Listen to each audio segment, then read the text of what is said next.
नमस्ते मंडळी, स्वागत आहे तुमचं आपल्या यूट्यूब चॅनलमध्ये। तर आज आपण बिस्किटासारखी खुसखुशीत शंकरपाळी कशी बनवायची हे आपण पाहणार आहोत। तर त्यासाठी पहिलं तर मी 1 ग्लासभर पाणी घेतलंय। त्याच ग्लासच्या मापाने 1 ग्लास दूध घेतलेला आहे। त्याच्यामध्येच 1 वाटीभर मी साखर टाकते आहे। मीडियम साईजची वाटी आहे, त्या वाटीभर मी साखर टाकते आहे।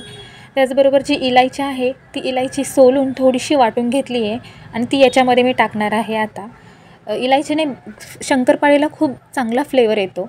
त्याच्यामध्येच मी अर्धा पेलाभर साजूक तूप घेतलेला आहे वितळून, ते याच्यामध्ये मिक्स करून हे व्यवस्थित असं मिक्स केलं की 5 मिनिटं गॅसवर आपल्याला ठेवायचं आहे। एक उकळी काढून घ्यायची आहे याची साखर वितळेपर्यंत। त्याच्यानंतरच आपण डोसाठी 1 मोठी वाटीभर मैद्याचं पीठ घेतलेलं आहे।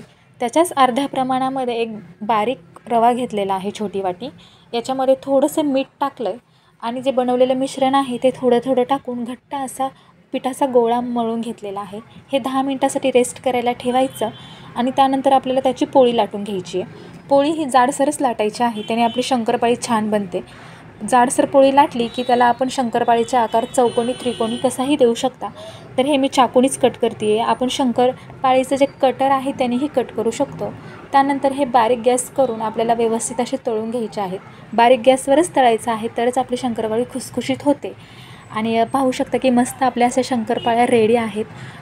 एकदम बिस्किटासारखी आणि खायला पण खुसखुशीत अशी शंकरपाळी रेडी झालेली आहे।